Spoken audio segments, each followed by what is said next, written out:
ओम श्री गणेशाय नमः। आप सभी पर गणेश भगवान की कृपा सदा बनी रहे। उम्मीद है कि आपको ये कथाएं जो मातम के रूप में आप सुन रहे हैं आपको बहुत ही ज़्यादा पसंद आ रही होंगी। तो चलिए अब हम आगे का अध्याय शुरू करते हैं। श्री नारायण कहते हैं, हे नारद, पार्वती जी द्वारा की गई उस स्तुति को सुनकर करुणानिधि श्री कृष्ण ने पार्वती जी को अपने उस स्वरूप के जो सबके लिए अदृश्य और परम दुर्लभ हैं दर्शन दिए। उस समय पार्वती जी की स्तुति करके अपने मन को एकमात्र श्री कृष्ण में लगाकर ध्यान में लीन थीं। उन्होंने उस तेजो राशि के बीच में सबको मोहित करने वाले श्री कृष्ण के स्वरूप का दर्शन किया। वह एक रत्नपूर्ण मनोरम आसन पर जो बहुमूल्य रत्नों का बना हुआ था, जिसमें हीरे जड़े हुए थे और जो मणियों की मालाओं से सुशोभित था, विराजमान थे। उनके शरीर पर पीताम्बर सुशोभित था, हाथों में वंशी शोभा पा रही थी, गले में वनमाला की निराली छटा थी, शरीर का रंग श्याम था, रत्नों के आभूषण उनकी शोभा बढ़ा रहे थे। ऐसे उस सुंदर रूप को देखकर देवी पार्वती ने मन ही मन उसी के अनुरूप पुत्र प्राप्ति की कामना की और उसी क्षण उन्हें वह वर भी प्राप्त हो गया। इस प्रकार वरदानी परमात्मा ने पार्वती जी के मन में जिस जिस वस्तु की कामना थी उसे पूर्ण करके देवताओं का भी अभिष्ट सिद्ध कर दिया। फिर वह तेज अंतर्ध्यान हो गया। तब देवताओं ने कृपा परवश होकर सनत कुमार जी को समझाया और उन्होंने उन उमा रहित दिगंबर शिव जी को प्रसन्न चित्त वाली पार्वती जी को लौटा दिया। फिर तो विश्व को आनंदित करने वाली देवी पार्वती ने ब्राह्मणों को अनेक प्रकार के रत्न और भिक्षुओं और वंदियों को स्वर्ण दान किया। ब्राह्मणों, देवताओं और पर्वतों को भोजन कराया। सर्वोत्तम उपहार द्वारा शंकर जी की पूजा की, बाजे बजवाए, मांगलिक कार्य करवाए और श्री हरि से संबंध रखने वाले सुंदर गीत गवाए। इस प्रकार देवी ने व्रत को समाप्त करके परम उल्लास के साथ दान देकर सबको भोजन कराया। फिर अपने स्वामी शिव जी के साथ स्वयं भी भोजन किया। इसके बाद उत्तम पान के सुंदर बीड़े जो कपूर आदि से सुवासित थे, बारी बारी से सबको देकर शिव जी के साथ स्वयं भी खाया। फिर पार्वती जी एकांत में भगवान शंकर के साथ विहार करने लगी। इसी बीच में एक ब्राह्मण दरवाजे पर आया। मुने, उस ब्राह्मण का रूप तैला भाव के कारण रूखा था, शरीर मैले वस्त्रों से ढका हुआ था, उसके दांत अत्यंत स्वच्छ थे, वह तृष्णा से पूर्णतः पीड़ित था, उसका शरीर कमजोर था, वह उज्ज्वल वन का तिलक धारण किए हुए था, उसका स्वर बहुत दीन था और दीनता के कारण उसकी मूर्ति कुसित थी। इस प्रकार के उस अत्यंत वृद्ध और दुर्बल ब्राह्मण ने अन्न की याचना करने के लिए दरवाजे पर डंडे के सहारे खड़े होकर महादेव जी को पुकारा। ब्राह्मण ने कहा, महादेव, आप क्या कर रहे हैं? मैं 7 रात तक चलने वाले व्रत को समाप्त होने पर भूख से व्याकुल होकर भोजन की इच्छा से आपकी शरण में आया हूँ, मेरी रक्षा कीजिए। हे तात, आप तो करुणा के सागर हैं, इसलिए मुझ जराग्रस्त और तृष्णा से अत्यंत पीड़ित वृद्ध की ओर जरा देखिए तो सही। हे महादेव, आप क्या कर रहे हैं? माता पार्वती, उठिए और मुझे सुवासित जल और अन्न प्रदान कीजिए। हे गिरिराज कुमारी, मुझ शरणागत की रक्षा कीजिए। माता, आप तो जगत की माता हो, फिर मैं जगत से बाहर थोड़ी ही हूँ, इसलिए शीघ्र ही आओ। भला अपनी माता के रहते हुए मैं किस प्रकार भूख से पीड़ित हो रहा हूँ। ब्राह्मण की दीन वाणी सुनकर शिवजी पार्वती जी उठे। उसी समय शिवजी का शुक्रपात हो गया। वे पार्वती जी के साथ द्वार पर आए। वहाँ उन्होंने उस वृद्ध और अत्यंत दीन ब्राह्मण को देखा जो वृद्ध अवस्था से अत्यंत पीड़ित था। उसके शरीर में झुर्रियाँ पड़ गई थी, वह डंडे को लिए हुए खड़ा था, उसकी कमर झुक गई थी, वह तपस्वी होते हुए भी अशांत था, उसके होठ, कंठ और तालू सूख गए थे और वह बड़ी ताकत लगाकर उन दोनों को प्रणाम और उनकी स्तुति कर रहा था। उसके अमृत से भी उत्तम वचन सुनकर नीलकंठ महादेव जी प्रसन्न हो गए।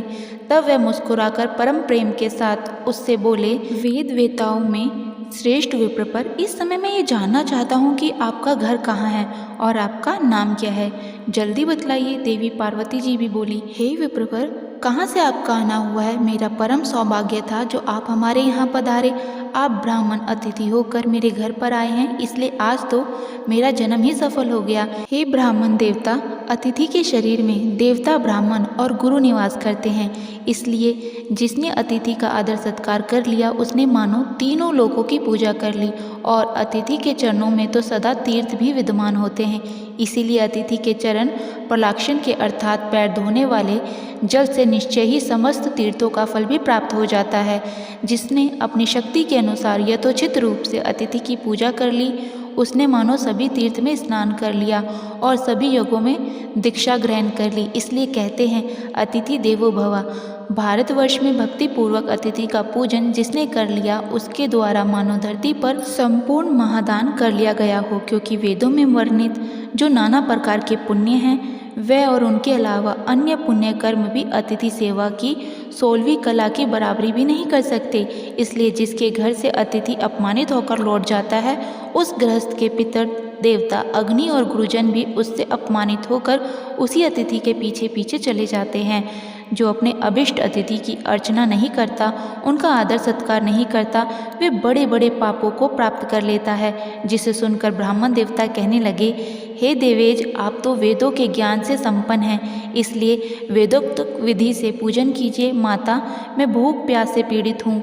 मैंने श्रुतियों में ऐसा भी सुना है कि जब मनुष्य विधि युक्त होकर आहार रहित और उपवास वृत्ति होता है, तब वह अपनी इच्छा के अनुसार भोजन करना चाहता है। पार्वती जी ने पूछा, हे ब्राह्मण देवता, आप क्या भोजन करना चाहते हैं? अगर वह त्रिलोकी में परम दुर्लभ होगा तो भी आज मैं आपको जरूर खिलाऊंगी। आप बस मेरा जन्म सफल कर दीजिए। ब्राह्मण ने कहा, सुव्रत, मैंने सुना है कि उत्तम व्रत परायक आपके पुण्य व्रत में सभी प्रकार का भोजन एकत्रित किया है, इसलिए उन्हीं अनेक प्रकार में से मिष्ठान खाने के लिए मैं यहाँ आया हूँ।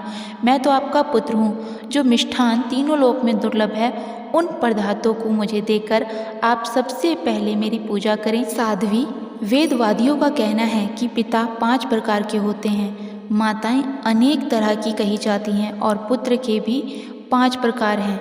विद्यादाता अर्थात गुरु, अन्नदाता भय से रक्षा करने वाला, जन्मदाता और कन्यादाता। ये मनुष्य के वेदोक्त पिता कहे गए हैं। गुरु पत्नी जननी, स्तनदात्री अर्थात दह पिता की बहन अर्थात बुआ, माता की बहन अर्थात मौसी, सौतेली माता, अन्न प्रदान करने वाली अर्थात 5 का, और पुत्र वधू, यह भी माताएं कहलाती हैं। वृत्तीय शिष्य, दत्तक व्रिय से उत्पन्न अर्थात औरस और शरणागत, यह 5 प्रकार के पुत्र हैं। इनमें 4 धर्म पुत्र कहलाते हैं और 5वां औरस पुत्र धन का भागी होता है। माते, मैं आप पुत्रहीन का ही अनाथ पुत्र हूँ। वृद्धा अवस्था से ग्रस्त हूँ और इस समय भूख प्यास से पीड़ित होकर आपकी शरण में आया हूँ।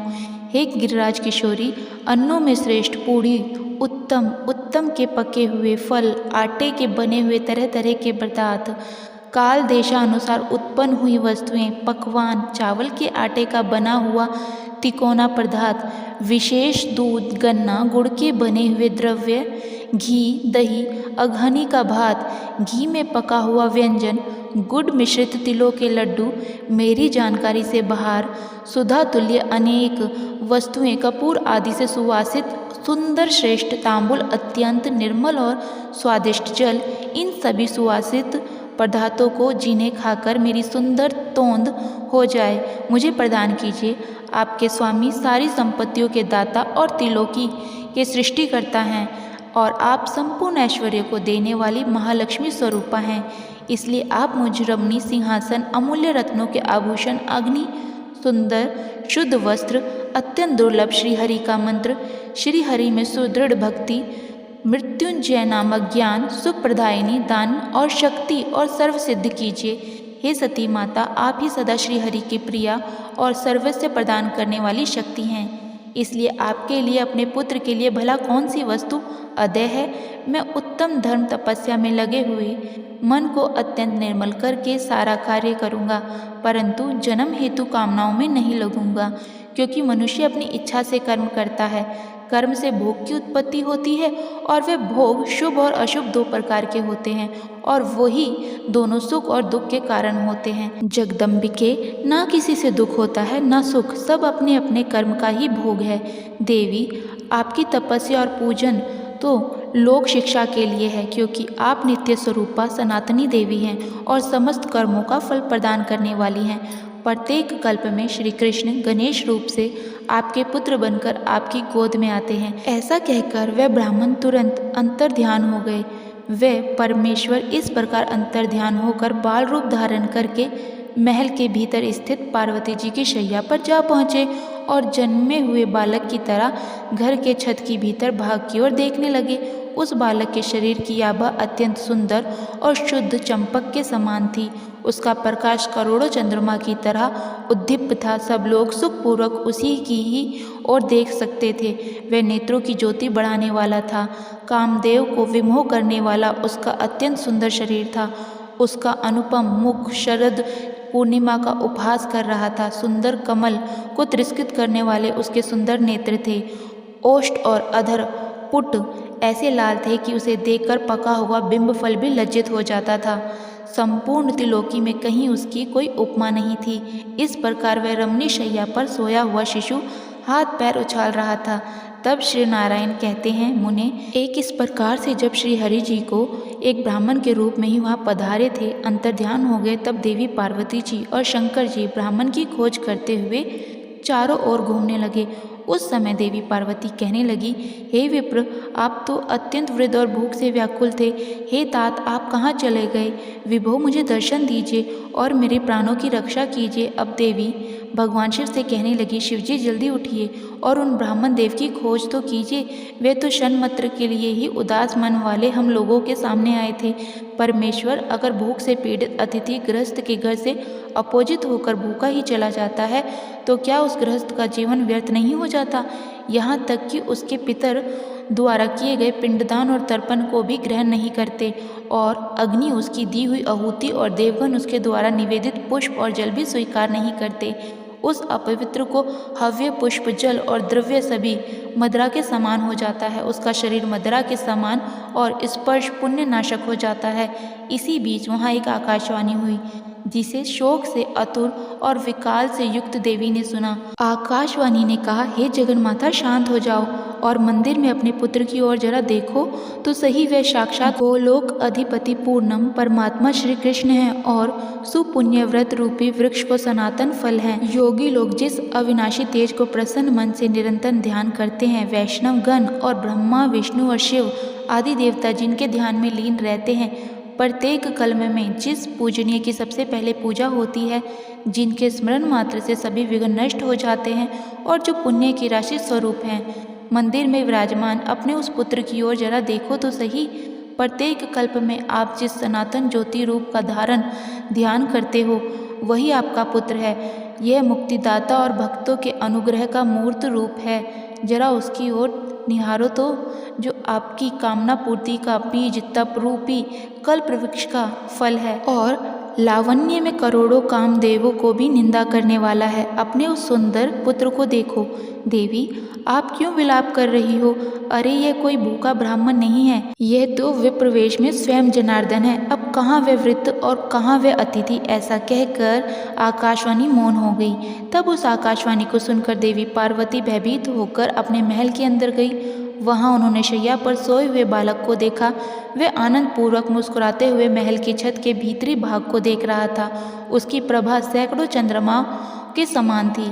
वे अपने प्रकाश समूह से भूतल को प्रकाशित कर रहा था। हर्षपूर्वक स्वेच्छानुसार इधर उधर देखते हुए शैया पर उछल कूद कर रहा था और स्तनपान की इच्छा से रोते हुए उमा ऐसे शब्द कर रहा था। उस अद्भुत रूप को देखकर सर्वमंगला पार्वती जी त्रस्त होकर शंकर जी के पास गई और उनसे बड़े मंगल वचन में बोली, प्राणपति, घर चलिए और मंदिर के भीतर चलकर प्रत्येक कल्प में आप जिनका ध्यान करते हैं और जो तपस्या का फल दाता है, जरा उसे देखिए तो।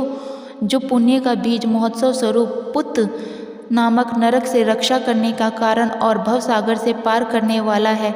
शीघ्र उस पुत्र के मुख को देखिए, क्योंकि समस्त तीर्थों में स्नान और संपूर्ण यज्ञों में दीक्षा ग्रहण का पुण्य इस पुत्र दर्शन के पुण्य की 16वीं कला की बराबरी भी नहीं कर सकता। देवी पार्वती के ये वचन सुनकर शिवजी का मन भी हर्षमग्न हो गया। वे तुरंत ही अपनी प्रियतमा के साथ अपने घर आए। वहां उन्होंने शैया पर अपने पुत्र को देखा। उसकी कांति तपाए हुए स्वर्ण के समान उद्दीपित थी। फिर वे सोचने लगे कि मेरे हृदय में जो अत्यंत मनोहर रूप विद्यमान था, ये तो वही है। फिर देवी पार्वती जी ने उस पुत्र को शैया पर से उठा लिया और उसे अपने हृदय से लगा लिया। वे उसका चुंबन करने लगी। उस समय वे आनंद सागर में निमग्न होकर ऐसा कहने लगी कि बेटा, जैसे दरिद्र का मन सहसा उत्तम धन पाकर संतुष्ट हो जाता है, उसी प्रकार तुझ सनातन अमूल्य रत्न की प्राप्ति से मेरा तो मनोरथ ही पूर्ण हो गया। जैसे चिरकाल में प्रवासी हुए प्रियतम के घर लौटने पर स्त्री का मन पूर्णतः हर्षमग्न हो जाता है, वे प्रसन्न हो जाती है, वही दशा इस समय मेरे मन की भी हो रही है। वत्स, जैसे एक पुत्र वाली माता चिरकाल से बाहर गए हुए अपने इकलौते पुत्र को आया देखकर बड़ी संतुष्ट हो जाती है, प्रसन्न हो जाती है, वैसे ही इस समय मैं भी संतुष्ट हूँ। जैसे मनुष्य चिरकाल से नष्ट हुए उत्तम रत्न को और अनावृष्टि के समय उत्तम वृष्टि अर्थात वर्षा को पाकर हर्ष से फूल उठता है, उसी प्रकार तुझ पुत्र को पाकर मैं भी हर्ष से गदगद हो रही हूँ। लंबे समय से व्रत उपवास करने वाले भूखे मनुष्य का मन जैसे सामने उत्तम अन्न को देखकर प्रसन्न हो जाता है, उसी तरह मेरा मन भी हर्षित हो रहा है। ऐसा कहकर पार्वती जी ने अपने बालक को गोद में लेकर प्रेम के साथ उसे स्तनपान कराया। उस समय उनका मन परमानंद में निमग्न हो रहा था। फिर भगवान शंकर ने भी प्रसन्न मन से उस बालक को अपनी गोद में उठा लिया। श्री नारायण जी कहते हैं, नारद फिर उन दोनों पति पत्नी अर्थात शिवजी पार्वती ने बाहर जाकर पुत्र की मंगल कामना से बड़े हर्ष से ब्राह्मणों को तरह तरह के रत्न दान दिए, भिक्षुओं को, बादियों को तरह तरह की वस्तुएं बांटी। उस अवसर पर शंकर जी ने अनेक प्रकार के बाजे बजवाए। हिमालय ने ब्राह्मण को 1,00,000 रत्न, 1,000 श्रेष्ठ हाथी, 3,00,000 घोड़े और श्रेष्ठ मणियार दान दी। इसके अलावा दूसरे प्रकार के विदान जैसे वस्त्र, आभूषण और क्षीर सागर में उत्पन्न सभी तरह के अमूल्य रत्न भी दिए। कौतुकी विष्णु जी ने ब्राह्मणों को कौस्तुभ मणि का दान दिया। ब्राह्मण जी ने हर्षपूर्वक ब्राह्मणों को ऐसी विशिष्ट वस्तुएं दान में दी जो सृष्टि में परम दुर्लभ थी। हे ब्राह्मण, उस अवसर पर क्षीर सागर ने हर्षित होकर कौतुकवश 1,000 माणिक्य, 100 कौस्तुभ मणि, 100 हरिक, 1 सहस्त्र हरे रंग की श्रेष्ठ मुनियां और बहुत सारे अमूल्य रत्न आदि ब्राह्मणों को प्रदान किए। सरस्वती देवी ने अमूल्य रत्नों का बना हुआ एक ऐसा हार दिया जो तीनों लोक में परम दुर्लभ था। मुने शिवपुत्र के जन्मोत्सव में उपस्थित सभी लोगों ने इस प्रकार ब्राह्मणों को दान देकर उसके बाद उस शिशु के दर्शन किए। उस समय वे सब परमानंद में निमग्न थे। मुने उस दान में ब्राह्मणों और बादियों को इतना धन मिला था कि वे दान में मिली हुई वस्तुओं को उठाने तक में समर्थ नहीं थे, इसलिए बोध से घबराकर मार्ग में रुक रुक कर चलते थे। वे सभी विश्राम करने के बाद पूर्व काल के दाताओं की कथा कहते थे, जिसे वृद्ध और युवा भिक्षुक प्रेम पूर्वक सुना करते थे। नारद, उस अवसर पर श्री विष्णु ने आनंद मग्न होकर दुदुम्बी का शब्द कराया, फिर गीत गवाए, नाच करवाए, वेदों और पुराणों के पाठ करवाए। फिर मुनिवर को बुलाकर हर्षपूर्वक उनका पूजन किया, मांगलिक कार्य कराए और उनसे आशीर्वाद दिलवाए। फिर देवी तथा देवगणों के साथ वे स्वयं भी उस बालक को शुभ आशीर्वाद देने लगे। श्री विष्णु ने, श्री ब्रह्मा जी ने, धर्म ने, महादेव जी ने, लक्ष्मी जी ने, सरस्वती जी ने, सावित्री जी ने, हिमालय ने और मेनका आदि ने उस शिशु को भरपूर आशीर्वाद दिया। फिर समाग सभी ऋषि मुनियों और सिद्धों ने आशीर्वाद दिया। ब्राह्मण और वादियों ने सभी प्रकार के मंगल कामना की। वत्स नारद, इस प्रकार मैंने गणेश जी का जन्म वृत्तांत, जो संपूर्ण मंगलों का मंगल करने वाला और समस्त विघ्नों का विनाशक है, पूर्णतः तुमसे वर्णन कर दिया। जो मनुष्य अत्यंत समाहित होकर इस सुमंगल अध्याय को सुनता है या पढ़ता है, वे संपूर्ण मंगलों से युक्त होकर मंगलों का आवास स्थान हो जाता है। इसके श्रवण से पुत्रहीन को पुत्र, निर्धन को धन, कृपण को निरंतर धन प्रदान करने की शक्ति, पत्नीहीन को पत्नी, प्रजाकामी को प्रजा और रोगी को आरोग्य प्राप्त होता है। दुर्भगा स्त्री को सौभाग्य, नष्ट हुआ धन और प्रवासी पति मिल जाता है और शोकग्रस्त को आनंद की प्राप्ति हो जाती है। इसमें कोई संशय नहीं है मुने। गणेशा आख्यान के श्रवण से मनुष्य को जिस पुण्य की प्राप्ति होती है वह फल निश्चय ही इस अध्याय के श्रवण से मिल जाता है। वह मंगला अध्याय जिसके घर में विद्यमान रहता है वह सदा मंगल युक्त रहता है, इसमें तनिक भी संशय नहीं। यात्रा काल में अथवा पुण्य अवसर पर जो मनुष्य एकाग्र मन से इसका श्रवण करता है वह श्री गणेश की कृपा से अपने सभी मनोरथ को प्राप्त कर लेता है। आज के अध्याय में बस इतना ही। इसके आगे का वृत्तांत आप सभी अगले अध्याय में सुनिए। भगवान श्री गणेश जी के जन्म या फिर उनका सिर धड़ से अलग करने की जो कथाएं हैं वह अलग अलग पुराणों में अलग अलग मिलती हैं। जैसा कि कहा जाता है कि पार्वती जी के मैल से गणेश भगवान की उत्पत्ति हुई थी, तो कुछ कथाओं में अलग प्रकार से वर्णन मिलता है। कुछ कथाओं में जिक्र मिलता है कि शनिदेव के प्रकोप के कारण भगवान श्री गणेश जी का सिर उनके धड़ से अलग हो गया था, और कुछ कथाओं में ये वर्णन मिलता है कि भगवान श्री शंकर ने उनका सिर धड़ से अलग कर दिया था। तो इस प्रकार अनेक मान्यताओं के अनुसार कथाएं अलग अलग हैं। तो मिलते हैं आपसे अगले अध्याय में, तब तक के लिए जय श्री राधे कृष्ण।